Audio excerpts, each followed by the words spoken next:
अस्सलाम वालेकुम। हाँ जी बेटा, क्या हाल है आप लोगों का? कल आप लोगों के बहुत से मैसेज आए कि मैडम हमें 7th और 8th जो है वो शो नहीं हो रहा। क्यों शो नहीं हो रहा बेटा? यूट्यूब पे तो वो है, उसमें क्या प्रॉब्लम है? अब शो हो गया या नहीं हो गया बताइएगा जरूर। ठीक है, मैंने वैसे कह दिया था उनको कि बच्चियों को शो नहीं हो रहा। वो कहते हैं अच्छा हम दोबारा लिंक भेज देते हैं। मैं वैसे जो लिंक है ना वो भी आप लोगों को जो है वो दोबारा भिजवा दूंगी। चलिए, आज हमारा 7th चैप्टर शुक्र अल्हम्दुलिल्लाह खत्म हो गया था। आज हमारा 8th चैप्टर स्टार्ट हो रहा है। 8th चैप्टर जो है हमारा अजारादारी के तहत कीमत और पैदावार का तयन, यानी पहले हमने पढ़ा था मुकम्मल मुकाबला, अब हम पढ़ रहे हैं अजारादारी, यानी अजारादारी के तहत कीमत और पैदावार का तयन कैसे होता है। ये आपका 588 पेज है, उस पे आपका ये दिया होगा। देखिए, इसमें आपने सबसे पहले अजारादारी को डिफाइन करना है। सबसे पहले बात है कि जो खालिस अजारादारी होती है ये मुकम्मल मुकाबले के टोटल ऑपोजिट होता है। क्यों? क्योंकि खालिस अजारादारी में किसी शय की पैदावार और रसद पर यानी फरोख्त करने पर एक फर्म को पूरी कुल्ली इख्तियार हासिल होते हैं। यह फर्म पूरी सनत की नुमाइंदगी करती है, यानी अजारादारी में फर्म और सनत में कोई फर्क नहीं होता और जो चीज पैदा की जा रही है उस शय का कोई करीबी नेमुल बदल भी मौजूद नहीं होता। मुतकाते लचक, यानी एक चीज की कीमत दूसरी चीज को मुतासिर करे, ये भी मुतकाते लचक बिल्कुल सिफर होती है। क्यों? क्योंकि वो चीज का मुतबादिल कोई होता ही नहीं है। इस ऐसी जो अजारादाराना फर्म है इसका पूरी मंडी में कोई मुकाबला ही नहीं होता। क्यों? क्योंकि अजारादारी के तहत कोई नई फर्म कारोबार में दाखिल नहीं होती और पूरी मंडी के अंदर वो वाहिद फर्म होती है जो शय की रसद को कंट्रोल कर रही होती है। इसलिए वो अपनी मर्जी से शय की कीमत को कम करे, शय की कीमत को ज्यादा करे, तो वो ये अपनी मर्जी से करती है। बाज़ औक़ात वो दो करती है, लिहाजा अगर वो चाहती है ना कि शय की पैदावार और मिकदार फरोख्त में बहुत ज्यादा इजाफा हो तो ज़ाहिर है उसको कीमत को क्या करना पड़ता है? कम करना पड़ता है। और जब वो पैदावार को कम करके कीमत में इजाफा भी करती है तो इसमें जो खत्ते तलब है, जो एवरेज रेवेन्यू है, जो खत्ते तलब है ना, औसत हासिल का ही दूसरा नाम होता है ना, ये हम इसको ये आपका वो ऊपर से नीचे बाएं से दाएं, यानी ये एवरेज रेवेन्यू उसके ऊपर से नीचे गिरेंगे। और जब एवरेज रेवेन्यू तो ये मार्जिनल रेवेन्यू उससे ज्यादा तेजी के होंगे। और देखें, ये जो इसी को हम डिमांड कर्व भी कहते हैं, इसी को हम खत्ते तलब भी कहते हैं। तो ये आपका ऊपर से नीचे, यानी खत्ते तलब जो औसत हासिल है वो ऊपर से नीचे गिरते हैं। अजारादारी के तहत फर्म के औसत हासिल और मुख्तम हासिल के खतूत ऊपर से नीचे बाएं से दाएं जानिब तेजी के साथ नीचे गिरते हैं। अगरचे आजकल के हालात के अंदर जो है वो मुमकिन नहीं हो गया कि पूरी दुनिया में कोई अजारादारी हो, लेकिन बाज़ औक़ात जो अजारादारियां हैं ये हुकूमत या खुद भी बनाई जाती है। जैसे पाकिस्तान के अंदर पाकिस्तान टेलीविजन पे या वापडा पे या पाकिस्तान रेलवे के ऊपर अजारादारियां यानी बना दी गई हैं। अब ये वाली बात है कि अजारादारी क्यों कर वजूद में आती है। नंबर 1, ये अजारादारी कैसी होती है, इसको आप अजारादारी क्यों कर वजूद में आती है, इसकी पहली वजह है कुदरती हालात।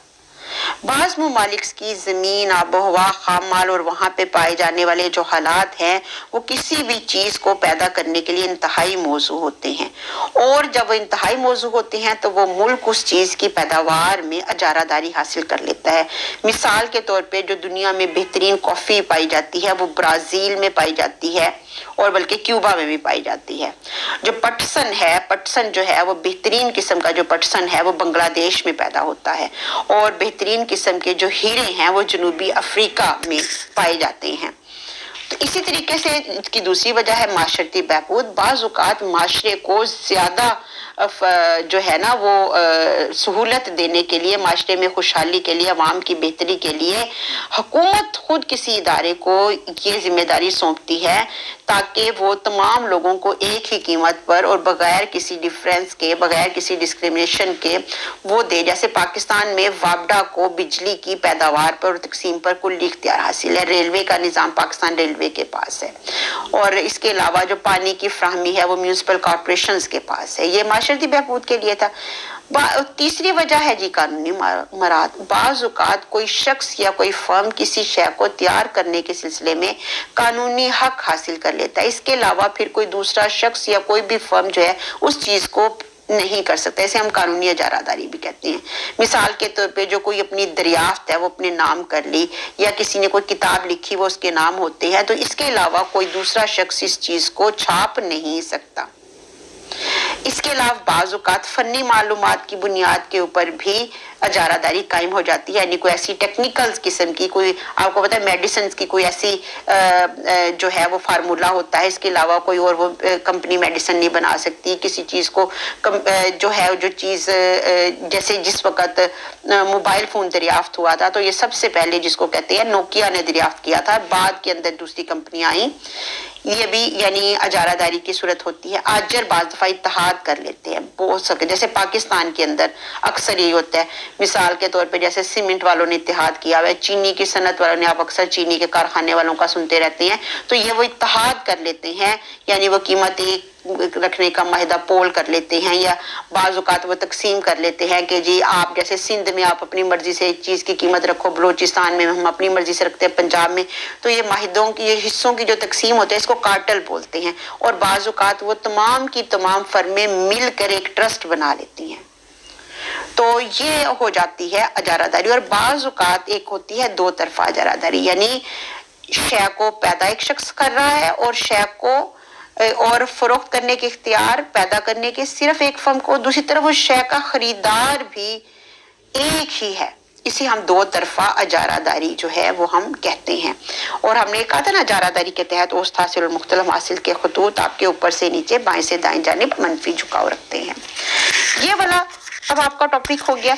इसके बाद हम लोगों ने ज़ाहिर है जो हमारा मेन हमारा था कि हमने अरसे कलील में और अरसे तवील में, ठीक है ना, अरसे कलील में हमने इजारादारी के तहत फर्म का तवाज़न, बेशक इसको कीमत और पैदावार का तयन, जो भी हम इसको कहना चाहें, जैसे कि हमने मुकम्मल मुकाबले के बिल्कुल शुरू में हमने पढ़ा था।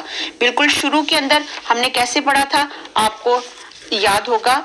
आप अपना पेज नंबर अगर आप चेक कर लें तो पेज नंबर हमारा था 553, कुल हासिल और कुल मसारिफ के पेश नजर मुनाफे का तयन, ये वाला पोर्शन। ये यहाँ पे भी अगर आपसे आएगा ना इजारादारी के तहत, यानी आपसे कुल हासिल और कुल लागत और मुख्तम हासिल और मुख्तम लागत का दो तरीके होते हैं ना, आपसे पूछेंगे तो आपने उसमें यही तरीका जो हमने वहां पे लिखा था और वही तरीका हमने यहाँ पे होगा। यानी जहाँ पे पहला तरीका है कि कुल हासिल और कुल लागत का दरमियानी फर्क जहां पे ज्यादा से ज्यादा हो, तो जाहिर है हमने इसकी डायग्राम जो बनाई थी वो आपकी डायग्राम ऐसे बनती है कि यहाँ पे ज़रा ये तो हमारा टोटल रेवेन्यू का खत बनता है और ये हमारा किसका बनता है, टोटल कॉस्ट का खत बनता है। यहाँ पे ये दो जगह कता करते हैं, नुक्ता ए पे और नुक्ता बी के ऊपर। नुक्ता ए के ऊपर अभी चूंकि क्वांटिटी बहुत कम होती है, यानी जहाँ पे देखिए जहाँ पे कुल हासिल और कुल लागत एक दूसरे के बराबर हो गए, वहां पे तो आपका मुनाफा इंतहाई मामूली हो गया, यानी टोटल रेवेन्यू टोटल कॉस्ट के, तो आप सिर्फ क्या कमाते हो, मामूली मुनाफा कमाते हो। ठीक है, तो फर्म चाहती है कि अभी जब मैं मजीद इकाइयां पैदा कर सकती हूँ और मैं मजीद कमा सकती हूँ, तो मुझे क्या जरूरत है कि मैं सिर्फ इतनी कम मिकदार में पैदा करें। हाँ, बी के बाद वो नहीं जा सकती क्योंकि बी के बाद कॉस्ट ऊपर चले गए, रेवेन्यू नीचे गिर गए। अलबत्ता जहाँ पे दरमियानी फर्क ज्यादा से ज्यादा है, इसका बेशक खत वो पुराने वाला बना लें, बेशक ये नए वाला बना लें, ये आपका दोनों के दरमियान आपने लाइन खींच दी और आपने जब इस यहाँ से आपने अमूद गिराया तो आपने देखा कि ये फर्क आपका ज्यादा से ज्यादा था, पीस, और आपका आप इसको बेशक एम कर लें, इसको आप बेशक टी कर लें। अब ये देखिए ना, यहाँ पे आपके जो कुल हासिल हैं, दरमियानी फर्क है ना ज्यादा से ज्यादा, जहाँ पे आपके कुल हासिल है, ऑब्वियसली आपके कुल हासिल क्या है, पीएम। आपकी कुल लागत क्या है, पीओटी।